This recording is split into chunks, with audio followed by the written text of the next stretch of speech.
looking for answers, but I'm blinded by the light.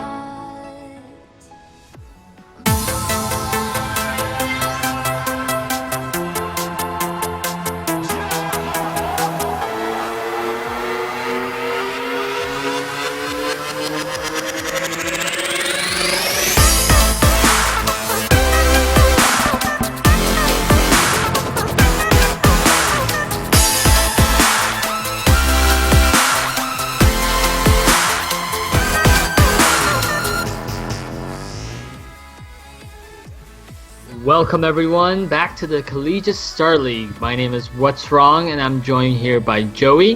Hey! And the first map today we saw USC take Mirage against UMN 16-14. It came down to all 30 rounds with USC clawing back in the end. And the second map, it was UMN's choice. They picked Overpass. So they're going to go into the ninth round. What do you think about this map, Joey? I love Overpass, but that's not what you're asking. It's a heavy connector mid. Whoever can keep control of connector mid and water for as long as possible and continue gaining information towards it are going to be the better off. If you can force the CTs to play passive on site early round, then you've done your job as a terrorist, and vice versa. If you're CTs and you're able to retain control of bathroom, connector, water for as long as possible, you limit the options of the terrorists, and they have to commit to a site, telegraphing their pushes even more so than they otherwise would. So, yeah, Overpass, the CT rotations are relatively quick, but at the same time, if you can force them to just play a site, there's only so many angles they can play from, and it just limits the options. So, interesting setup that they decide to go for 2 towards long UMN. It's great if you can find those picks, but if you don't right away, it can all fall apart. You have no crossfire setup. You have to hit these one taps, and they're not finding anything. Just a flash going out, it's going to allow John Titer to get a longer angle, so taking advantage of these USPs a little more. But the terrorists, they've already worked into bathrooms, and that's what happens. If you only take long control, you limit yourself. You have no crossfire, no one to fall back on towards bathrooms or mid, and that's just given all the map control for the terrorists. Obviously, UMN, they're going to rotate over and try and stop this A advance, and they may very well do so, but it's Kang Derpy that just jumps in with the Glock and Hex, picking up the USP. This is just a clean round for USC. Yeah, it's interesting that UMN actually chose this map because USC, they're no slouches on this map either. They are actually pretty decent on Overpass. Sorry, Quick feline problem. They think they own the house, but yeah, this is a good start for USC. Force back coming out of UMN. 5-7s and a CZ on Jervil, so definitely a map you can utilize that in. Lots of little tight corners you can play. John Titer, he's going to go close connector, not spot anyone, and well, I thought that was going to signal for him to push a little bit more forward, maybe fall into the trap. And yeah, it looks like they're getting pinned now from bathroom and connector. It's going to be up to Maki. Can he find the spray down? Hex is actually going to be able to finish him up. Has to pull up the P250, and they can just kind of reset from here. They don't need to commit to these aim battles. They have a man advantage. They've done a ton of damage to UMN, and there we go, 1 kill at a time. Perfect play by USC, just clearing out those close angles, making sure they don't get caught off guard, and very effective use of those SMGs. Yeah, and USC on their T side, they're actually extremely solid. You're gonna see Hex run around. You see the whole team running around right now. Even on a force buy, they were able to win pretty cleanly. And USC on their CT side, I mean, that kind of goes without saying because, you know, you have that consistency coming in from Hex. Okay, so Will, we're getting into eco round. Sorry to cut you off. I know you went to a LAN this last weekend, and I believe that you played OSU from this LAN, right? Yeah, I sure did, yeah. I heard there's a story, but I would like to hear it from you, first and foremost. So if you could maybe inform the people. Obviously, if things get out of hand for UMN, we'll go back to the game. But this should be just a nice little cleanup.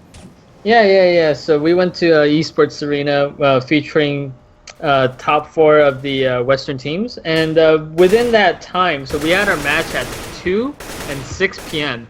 And we had our match at 4 p.m. And playing at LAN, it's definitely interesting. There's so many factors that you hear on the global Reddit offensive, like the offensive Reddit, but then you don't really like truly grasp just how hard it is to play at LAN. You know, you're not playing with your setup where like you're like fatigued because you're playing matches, you're like intensely focused matches, and then you're going into another match. So like when we played that Mirage game, that was our third map. And you know, coming into Dust 2, that's our fourth map. And we're just like holy crap, this is actually like taking a toll on us, you know? And the sound, oh my god. Okay, so when pros complain about how like there's no soundproof boots because it's super loud, you have no idea how freaking loud it is. You cannot hear any footsteps at all until they're literally right next to you. So like Inferno, when we played against UBC, they were like rush B. We couldn't hear them until they were literally up on us. Jeez. That sounds pretty unbearable. Like you just have to rely on instincts pretty much at that point. Yeah. So I mean, there was like you know fatigue. You couldn't hear. It's not the setup you're used to. But overall, it was a pretty good experience. You know, unfortunately, that was the only time slot we could play in. But it was it was a hell of an experience. You know. Yeah, definitely. It sucks that was your learning experience, though, right? Like, yeah. One of your games to play against OSU. I'm sure you didn't expect it to be that. You're like, oh yeah, it'll be a different setup. Might be a little different than we're used to. And USC, damn, they were just taking these fights one by one. I think this is the confidence that people have come to fear from this team. Like when they start to just get momentum rolling, like they win their aim. Yeah, you can see how they're a pug team right there. So all they did was just throw a flash, ran through that smoke, and they took aim duels. And every single player won their aim duel. Jordan, Dice, King Derpy, each with one bit of HP, but all of them, you know, successfully winning their aim duel. And this is what we kind of expect from like a kind of pug team, where you just kind of coordinate. Hey, I'm just gonna take this aim duel here, and I'm gonna win it. And USC, they're going to go up 4-0, very likely to come up 5-0. So they've basically already won the half in the first, 3, 4, 5 rounds. Yeah, and, man, looking for a little bit more here from... he's just looking to save, rather. Sorry, I'm a bit distracted. I was watching a demo review of Adren on the Fallen game, or the Luminosity game, the Fallen game, and he pointed out this engagement that Cold won, where he got 2 insta headshots from mid on cash, and he was using the Galil, and he's saying that just never happens, and is wondering if maybe there's like a meta shift happening where Ts are realizing that more often than not, CTs aren't going to buy helmets for their first rifle round, assuming they're going against AK-47s, and that in turn Galils are actually even more powerful than ever because they're cheaper and they'll do just as much damage as an AK if you're going against someone without helmet armor. So I was just kind of watching Sync saving without that helmet armor, just thinking about that exact situation. If there's going to be a little bit of a meta shift where more people end up buying Galils on that 4th round, on that full buy round against CTs. So it was an interesting little tidbit I picked up, but we'll see. We'll see. Interesting indeed. Well, USC, they get yet another opening. Maki with another opening as well. Double opening here, so that's going to be the clean 5-0 start that USC has been looking for. And more importantly, USC, they haven't really lost anyone, so you can see their bank. They are rolling in the dough.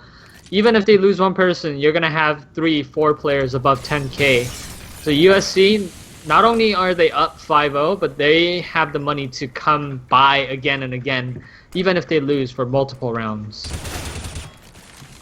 Yeah, they're abusing the water and connector control every single round, winning these engagements. And this is when, if I was the IGL of UMN, would tell my troops to just play sites, because if you're pushing up like that and can't set up to trade at all, even just a 1-for-1 trade towards mid, even towards water as they try and peek from sandbag, like you need to just play crossfires. Throw your smokes down, force USC to push out and actually make some sort of like team play and put yourself in a better situation because they're not winning these aim duels up front. Yeah, and Gerbil Lee, he's not going to be able to save either. UMN go first. They have the money to whip out at least one of the ops. I would assume that they are going to. Double ops, okay. No, actually, no. Uh-oh. What did you do today, Will? What? I Yeah, had you to went mute silent. myself, You're trying to sorry. hide from them. I know, I got you. It's LA, man. You don't know what's happening out there. This exact same thing happened on, I think it was like a SIVO stream. Launders lives in like downtown Toronto. Sirens just kept coming all like the entire stream. So I'm starting to think that they've moved on from Launders. They're going after you now, Will. I don't know. Yeah, probably. What have you done, man? What did you do at that land? There's more to this story you're not telling me. Disclose. We'll talk about it What? after stream. Yeah, We'll what go happens at the offline. land stays at the land, man. That's what I've heard. That's what I've heard. But yeah, it's look at this like complete change of direction from USC. They're expecting some aggression from UMN. Just set up some defaults, holding towards fountain and water, just making sure no shenanigans come out because that's what they've been so successful doing. Just kind of aggressing, playing those trades. And this time they're just going to hold these angles a little deeper back, but still fairly aggressive dice, like already taking water. And here's that adaptation out of UMN. They just fall back immediately, realizing they're not winning these early engagements and that it's best just to commit to these sites. Try and change up your playstyle a bit because things will start falling apart if you keep trying the same things over and over. But the kind of side effects is so much information is being lost to them, and USC, they're just going to take this A site. It's finally going to get telegraphed. They're going to be able to rotate. Deck looking for the first spray. Just trying to jiggle peek around this corner and find something on the truck player, but lives completely, and T's just fall straight back. So really good after plant position. Only aggressive players, Jordan holding up close at the SWAT truck, and this is pretty much a checkmate as far as I'm concerned. UMN, they can push out, sure, but it's going to have to be huge misplays right now to USC. Jordan dying expectedly. He was the only player in the aggressive position, and Hex goes for the op pick. It's a 3v1 now for Deck. He's going to have to do so much. It's planted for them as well, and yeah, great play by USC. So there's kind of the other edge of that double-edged sword for UMN. They aggress early, they lose those picks, lose the advantage, lose the round. This time they play passive, lose their aim duels, and still end up losing the round. So they didn't have the information to rotate to A fast enough and put a lot of pressure on the two players on site. Obviously got smoked off and kind of fell apart. It's starting to just look like a different team altogether right now. USC just coming into their own form. Yeah, I'm really curious as to why UMN chose Overpass, especially because USC, they are really solid on this map. I mean, I would say, like, maybe they were trying to pull out a pocket pick. Well, unfortunately, this is one of USC's, like strengths, so kind of weird that they did. And you could see, 6-0, you have two players on $13,000. I mean, it's just massive lead from USC. UMN, they have to basically force up every round at this point. They're already down 0-6, already lost a half. Right now, they have to salvage something. And get spammed! Kane Derpy with a nice spam through smoke. I think the red name tag showed up. And Dice with a nice entry too. They're just USC. They're just winning. They're playing for a default and playing for picks, and they're getting every single pick every single round. You know what I haven't seen is I don't even know if I've seen it in a pro match. I saw it in an FPL pug, but the HE bug, where if you HE past a smoke, you can sometimes see the silhouette of a player. I don't know if that shows up on GoTV, so whether we'd be able to actually see it. But I don't think I've ever seen that besides from a personal stream from Flom. But Deck actually in a great position to find a kill, only getting the assist in the end. But all the T's already made it towards the A site. There's actually a player still in bathroom that could make a flank play, but Sync maybe just a little bit too late to the party. He's going to opt for the long, going for the long spray battle as well, and Jordan wins that. So he was kind of the linchpin of that round. Now there's no one on the flank. Both players coming from the exact same angle. Definitely a tough task, and again, they planted so effectively for this retake that there's not a lot UMN can do. Still have time on the clock, and actually a smoke on John, so if he threw that down long, he could have cut off that angle and forced the T to push through, but now it falls apart, and yeah, I think this game kind of comes down to a little bit questionable nade usage for UMN. It's carrying over a little bit from Mirage. Yeah, it's a complete whitewash coming in. USC, they are asserting their dominance. Look at that, Maki. He's not even asking for a drop. Hex is at 16k, and they're just like, screw it. Like, why don't you just keep your 16k? But we really don't care. We're gonna win this map out anyway. So Maki at $0. Hex not dropping for him. USC up 7-0, and CS Gophers, they actually chose to save. It looks like they want the ops again before they actually try something, but yeah, man, they are so far down. Oh, Jordan set up for this long push as well. UMN trying to find something with Deagle, taking a battle towards towards the park. And if he overcommits to this peak, Jordan's in a perfect position. Hex finally wins that aim duel. No matter at this point. And that's gonna kind of start to cave this round apart. Maki finding another kill from Connector, so one player down from each side. I don't know if they'll expect a second player from long. Sync might be able to find a kill or two, but it's kind of just something for nothing at this point. Yeah, you might net yourself a kill or two at best, but unless individual players just go huge, I can't see UMN coming back. It's hard to say, man. It's kind of crazy. Because you see UMN doing the same thing every round and then get wrecked and then do the same thing every round. So USC is like, okay, we'll just do the same thing then. And that's exactly what they're doing. It's just UMN, they're playing the exact same way over by B, over by long, and they're losing all their aim duels, and then they're doing it all over again. So UMN, I think, honestly, they should just take a timeout here. You know, think about how they're playing their CT side, because, I mean, it is still salvageable. USC, yes, they do have a huge lead, but if UMN win out and take the pistol, maybe have that 3-0, 5-0 kind of start, you know, you have a game on your hands. But right now, UMN, they really need to collect their thoughts and come back into this game. Yeah, it's hard to say what they can even do. Like, they'll have to completely change up their playstyle, and I think you're too deep in bracket. Like, this is Ro8, this decides who makes it to the Ro4. Essentially the qualifier match for DreamHack, and there's so much pressure already that unless someone just starts hugging really hard and doing stuff they'd never do in a serious match, make some individual plays like I was kind of stating earlier, that's really the only thing I can see giving UMN a little breath of fresh air. But then again, we've seen players that get a little too overconfident start to throw rounds away, so we'll see if USC can keep their composure and don't overcommit too much, and it looks like their confidence is only working in their favor more and more. Taking water control early.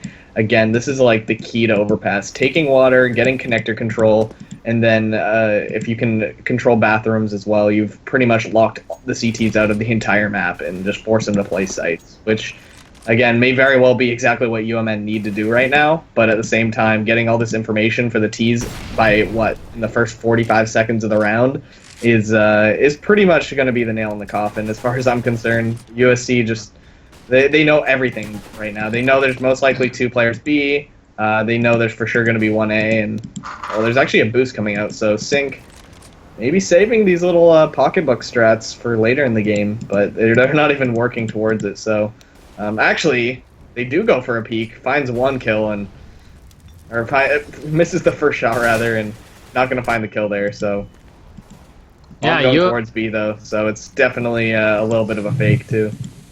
Yeah, USC, they've been winning all these aim duels. King Derpy won the first aim duel, and again, Jordan doing a lot of damage. Maki finishing it off with the HE here. But again, it's just complete aim duel. I mean, USC, they're just winning all their aim duels. That's it. Yeah.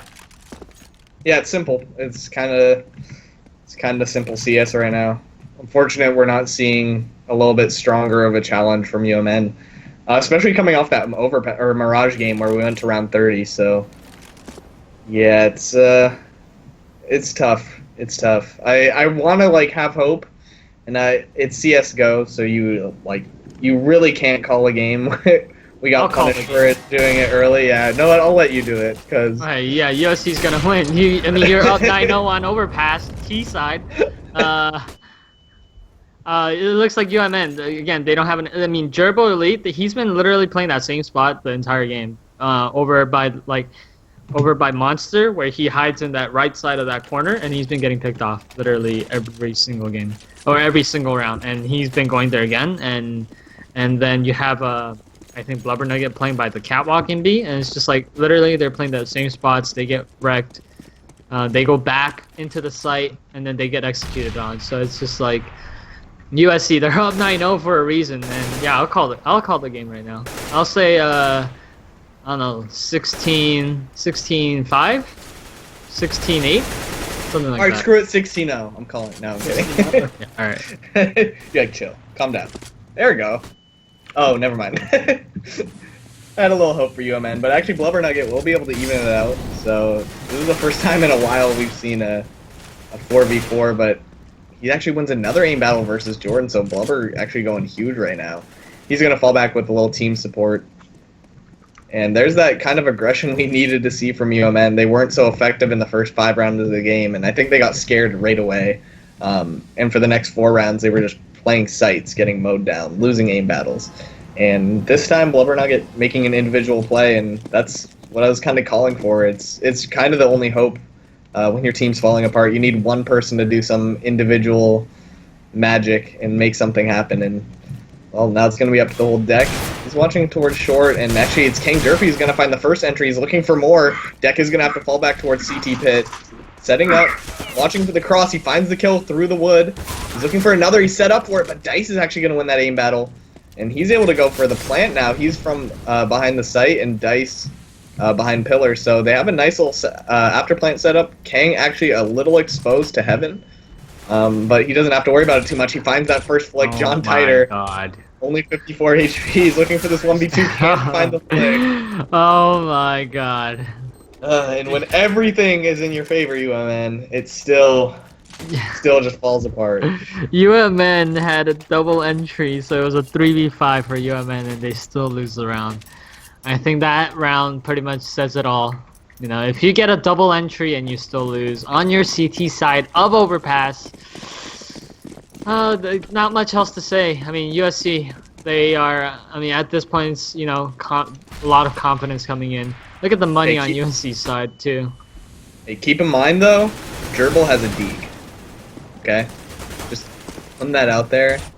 For some reason, when he buys this gun, the whole team has a magical round. Everything works out. Okay, I'm telling you, today, don't get 0 deeks. Don't get 0 deeks with this. It's not the Deeg that gets the kills. It's the Deeg that harnesses power. Gives the team energy. And not today. Sync, he's in a 1v4. Trying to find a kill. Trying to chase someone down, and Dice watching towards connector. Not able to pull off a taco there. And yeah, it's maybe my little like joking 16-0 is gonna come true, but you know, our past, that's totally over. I've just jinxed it. That's why I was trying to remain neutral and like let you curse us, because then like it evens it out. But I brought it up again. Okay, how about this? If UMN comes back from this, I'll quit the UCLA team.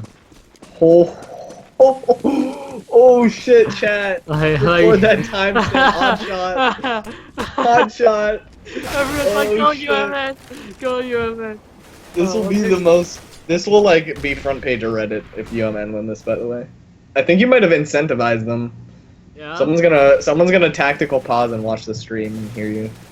I don't know, man. It's looking good. It's looking good. See, look, Gerbil Elite. He bought a D last round, finds a kill for his team. I'm telling you, man. You know what else is looking good? The 16-5 scoreline I predicted. You know what isn't looking good? You guys at LAN. Oh, too soon. I actually didn't mean that. Wait, did you say isn't? We won that LAN, okay? We just lost. You did? We won the LAN, dude. You just lost your online match. Yeah. We lost the online match. Yeah, that's brutal, actually. I mean, in the makes sense. in the LAN matchup, it was even ground. They were at LAN too, you know. So you got the pressure, people watching you. You know, you're not on the right setup. You're fatigued. I mean, we played at that LAN. We played 8 games that day, man.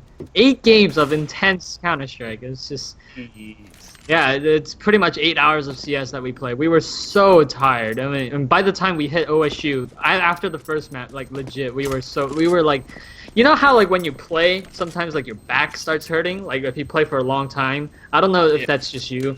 But like your back starts like hurting, and it's just like you start sweating like profusely, and like you have that headache in your head, like you need to like sleep it off. You know, like if you just play too much, or if you don't take a nap or something, like you get that headache. You know what I'm talking about?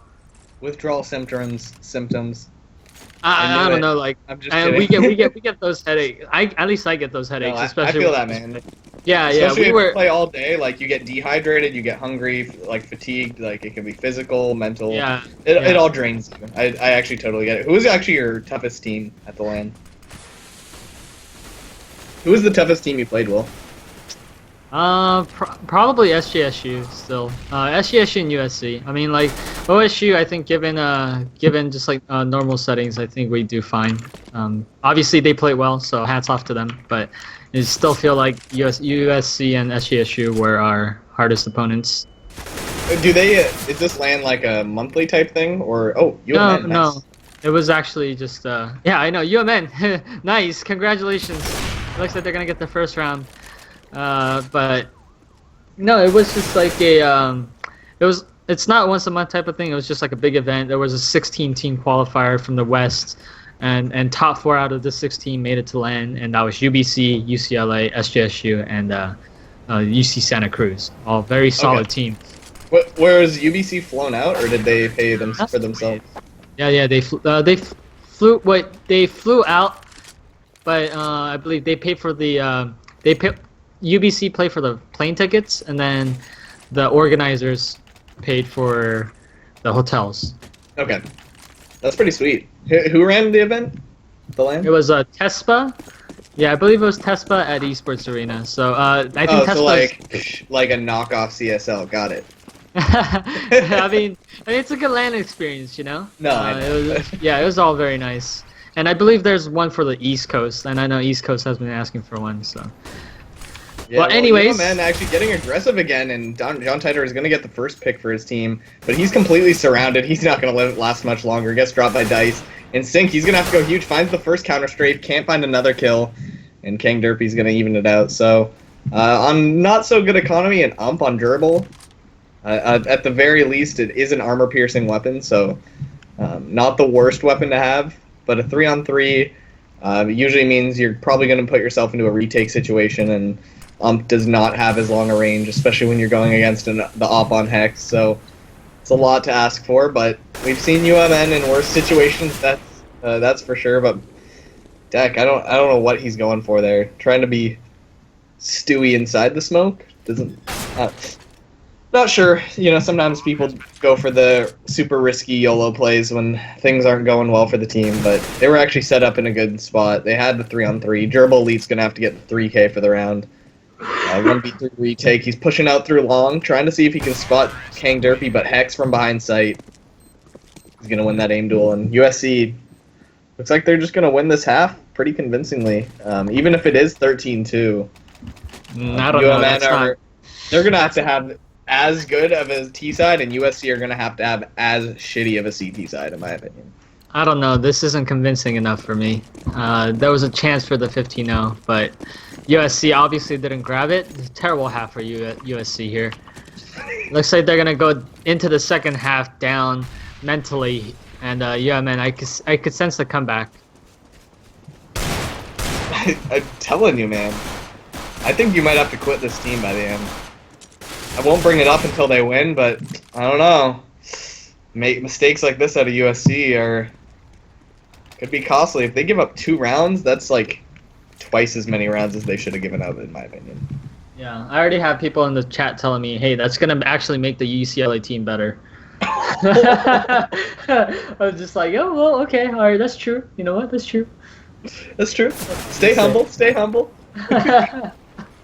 Didn't know UCLA was a women's team. I love it. Oh, God. Twitch chat's having a good day today. Yeah. Love you guys. Yeah, it's... I don't know, man. It's hard to like have faith and kind of analyze a game like this when it's just USC simply winning these engagements. Like, that's all there is to say. They're taking their fights and they're winning them. And again, another edge of the smoke play. Just taking advantage of their surroundings, really. Like, they have so much awareness and ability to abuse things like the edges of smokes and pop flashes through smokes and all these kind of passive-aggressive plays that they go for. And they're generally set up for trades as well. So it's not unwarranted aggression at all. We're saying it's puggy, but it's actually an effective way to play the game. If you're going against a team that isn't setting up, for trades, and they're so far apart from each other that it's really coming down to UMN just winning those aim duels, then you're going to abuse that and force them into a 2v1. So you can't fault USC for playing the way they are. I mean, to piggyback off that, here, I'll talk about it after this pistol round because it looks like USC will play pretty aggressively. Hex getting that first kill, gets traded off by Gerbil, and King Derpy, he's way deep, and he gets taken down by Gerbil too. So nice 2K coming in from Gerbil, and UMN, they're going to look to push onto this A site. No, they actually make their way back. All the rotations have come in for USC. Yeah, one player long, he's going to try to sell it, and that's going to be Gerbil Elite. He's going to try to sell this long take here. He's going to meet up with Dice. Oh, he actually doesn't take the shot, so it's going to be 3 USC players onto this B site. So the rotation's coming in. It's a full-on 4v3 Counter-Strike. Jordan's going to have to go huge. He's looking for the first shot. Does quite a bit of damage to John, but he's going to go down quickly. And UMN on the way to 16-14. Comeback, the inevitable. Yeah.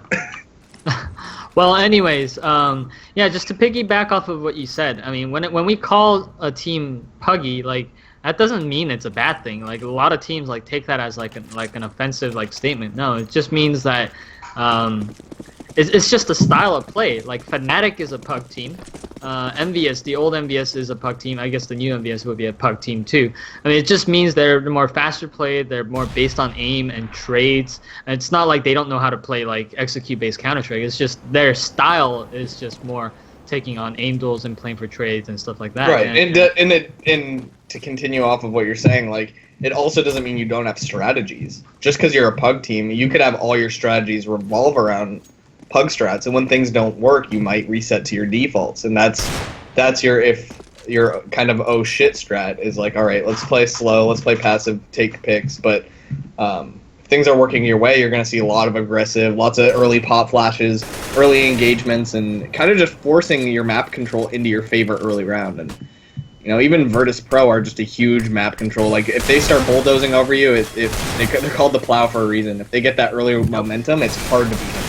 And USC is kind of looking very similar to that. They grab that early momentum, even grabbing a kill here in the eco round. So, not bad damage to say the least. But UMN, they're not really worried about money. They just need every single round, and it doesn't matter if it's match point. There's no exceptions. Yeah.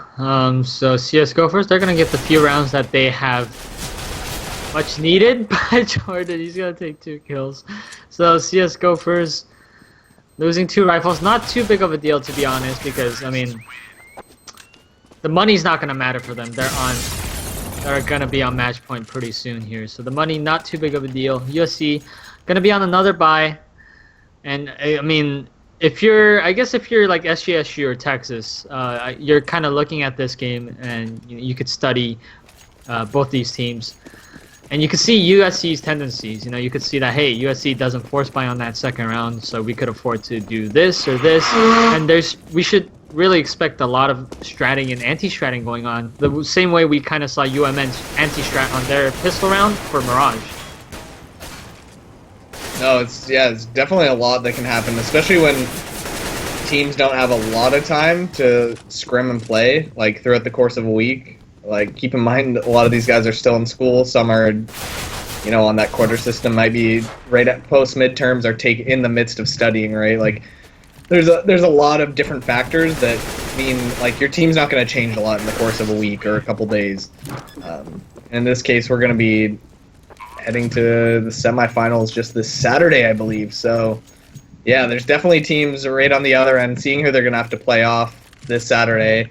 And guys, that is the DreamHack qualifier games this Saturday, this weekend. So make sure to throw that in your calendar.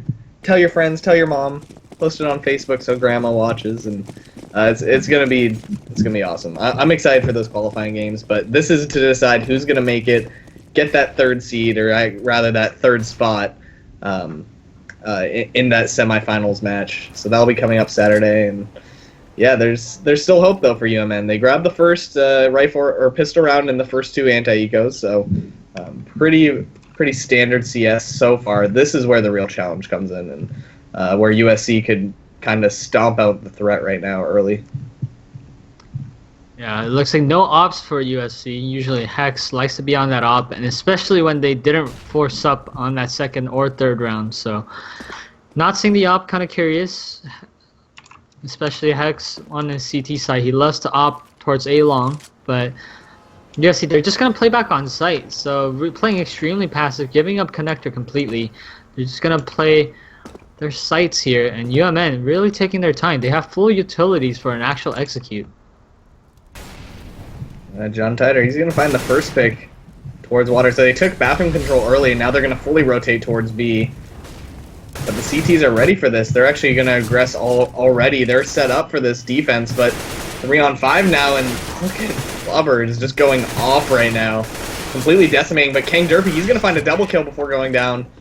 So at least a little consolation, but again, like, money doesn't matter for UMN. They don't care how many rifles they lose. They're gonna just buy till the very bitter end. And obviously, USC, they could start to, whittle away the economy slowly, but it's gonna take more than just getting 2 kills on your rifle round. You're gonna have to do it every single round, continuously finding an average of 2 or 3 kills. And at this point, you're gonna have to win a rifle round. And USC, like, it's not scary now. But if you kind of do the math and assume they're going to be forced to save, like, there's only about 6 or 7 full rifle rounds. Well, I'll start sweating when UMN, they're able to get that, 12-round mark. But this should be another easy round. Like you said, the money doesn't really matter, just because they're going to be, pretty much buying up every single round. And it looks like UMN, they're not going to have any problem with the money. But let's see USC. Are they going to whip out the op? I would assume yes.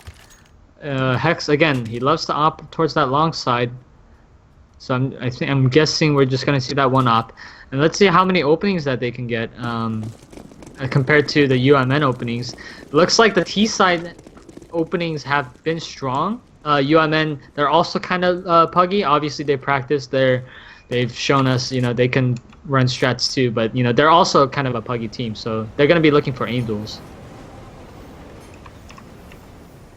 Yeah, I think USC, they're going to need to get this earlier game, because when it hits that kind of 10-14, like, I think they'll start sweating. Like, they're already aware, like, okay, guys, let's not let it get to that point. Let's just play some standard Counter-Strike, set up some crossfires. Like, we're better aimers than them.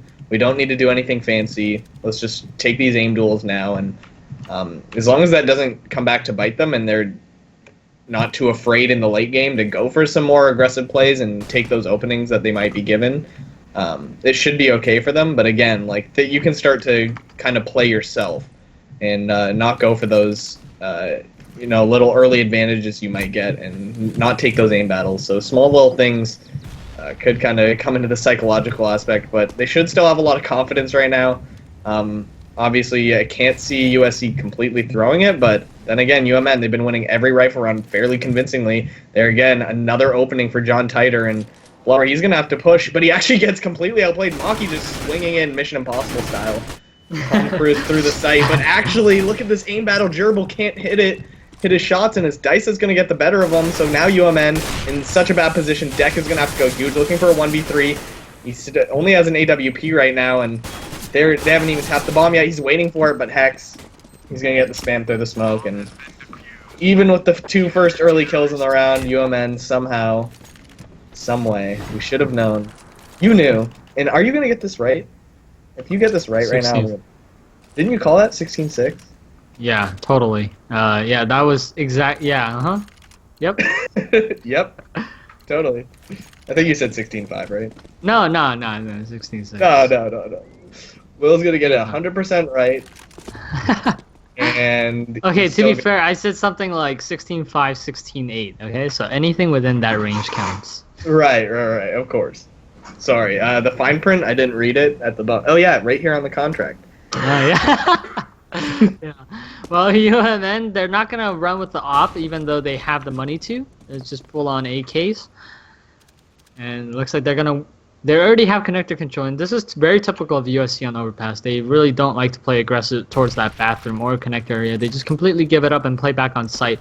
Obviously, that means you just have to straight up win aim duels, because if UMN gets to get bathroom control without using any utilities, that means they're going to have utility for the execute. So USC, they really have to win these aim duels on site. And Maki, yeah, he's gonna get that first kill, tagging people up left and right. And Hex and Kang Derpy doing their work in the A side as well. Yeah, one kill at a time. UMN just kind of forcing themselves into these situations, taking aim duels, and obviously USC getting the better of them. So a little bit of uncoordinated team play coming out of UMN in the end, and they were looking mighty nice early game, even in the previous round, grabbing those 2 entries, but kind of fell apart from some overcommitments out of individual players. And you know, that's what's going to happen when a team's better than you. They're just going to always be set up for trades. They're going to be better. They're going to utilize their grenades better, and all the small details of CS will really come out in your play and make it very, very blatantly obvious what you're doing wrong. So, well played by both teams. UMN almost clinching out that first game, sending us to 30 rounds. USC winning 2-0, 16-14 on Mirage, following up with a 16-6 on Overpass. Will predicting it 100% to the T. And it looks like that'll be it. We have our 3rd team making it to the semifinals. Joining Ohio State in Palais de Montreal will be University of Southern California. And we will find out that 4th team making it to semis who will play against USC in this next match. San Jose State University, the Spartans, versus Matthew McConaughey fan club, the one, the only UT Austin. So we'll be back, guys. Stick around, hit those follow buttons, check out our social media at Facebook, Collegiate CSGO, Twitter, Collegiate CSGO, and our YouTube page, C Star League. So stick around, get some water, have a little quick snack. We'll be back in 5 or 10 minutes, hopefully, with that second match. Find out who that 4th team to make it to the semis, Road to DreamHack qualifier. See you guys in a few.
This is it. We kill them, and then we...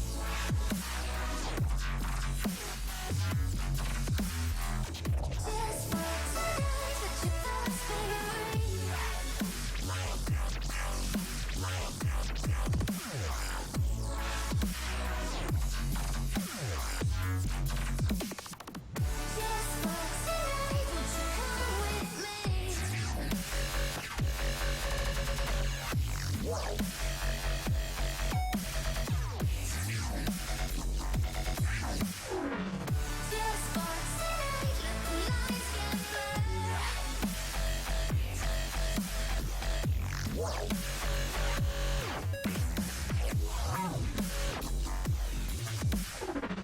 Just sparks tonight.